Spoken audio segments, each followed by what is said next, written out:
What's up everybody, it's your boy Nick Noodles and I'm coming at you with another great video. This one is all about the Kobe 5 retros that are releasing over the next week.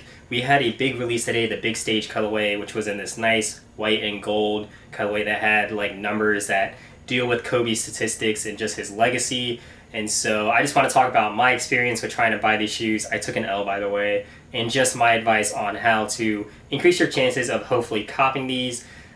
Just a little bit of a warning, these shoes are super limited. I don't know why they limited stock, because the hype for Kobe stuff is at an all-time high due to the tragedy of him passing away. I think it's very messed up that Nike's not giving the opportunity for a lot of fans to, buy his stuff in his honor and in his legacy, and instead resellers are, botting websites and they are gouging the prices on them. So for that reason, you're going to want to stick to two sites when trying to cop these shoes. One is the Sneakers app. I know it's not looking too hot already, but that's probably one of your best options, as well as Dick's Sporting Goods. Now, these did release on Shoe Palace, which got absolutely obliterated by bots. They need to switch to Shopify because the bots that are running on that site are just taking stock every single week. I'm talking about Boy Nova. He cooked like 500 of the recent Jordan 1 release that came out. Other sites that are releasing are Foot Locker and Eastbay. If you don't know, it's just a nightmare of trying to get into the site and then trying to add to cart. It's just not a fun time. And then lastly, Shop Nice Kicks did a release, but they released their shoes at 3 in the morning, which again makes no sense whatsoever, because people with bots can just monitor the website and pretty much take stock when they do release. So again, I would really just focus on the Sneakers app and Dick's Sporting Goods. On the Sneakers app, they are releasing on the 25th, which is Monday, or it might be the 24th, I'm not sure. And also the 29th of August. And so they're going to release at 10 a.m. They're not draws, which sucks. They are Leo, so you're just going to want to have your information saved and just hit purchase as soon as possible to hop in the queue. If for some reason the shoe loads out, which I've seen it happen on people's phones, people post about it on Reddit all the time, you're going to want to just restart the app or just sign out of the app and sign back in. Usually that fixes the problem, and you can then just hop back in the queue.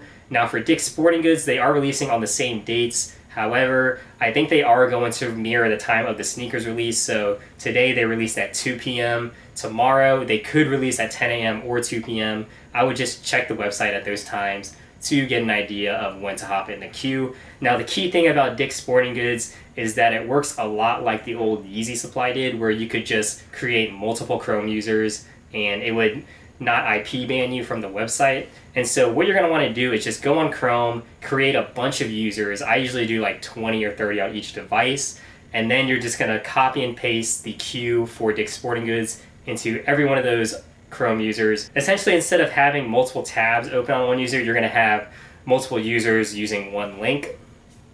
And so all you have to do after that is just Alt-Tab, and then you can see pretty much the website in the queue updating in real time. And if the website decides to choose one of those users, it's not going to affect anything else that's running in the background. So if you want, you could just leave those users running in the background, or you can just close everything out and focus on the one user that did get through. There are two different queues. So I got through the first queue, which is just waiting in line to get to the website. And then after you add to cart, there's also an add to cart queue. That's where I kind of got screwed. By the time it let me try to put in my information, it was sold out. But that's pretty much just my advice. Again, it's going to come down to luck. Now, I don't recommend that you resell these. I think it's very messed up that you're profiting off of a very tragic death, which is Kobe Bryant. We all know what he meant to the game of basketball and his legacy, and I just think it's really disrespectful to resell his shoes in his name. I know it's tempting because they are going for stonks, and I'm all about stonks, but it just doesn't sit right, making a profit off of these. So I hope y'all took some key information away from this video. Again, I would just focus on Dick's Sporting Goods and the Sneakers app. Use as many Chrome users as you can, and best of luck to you.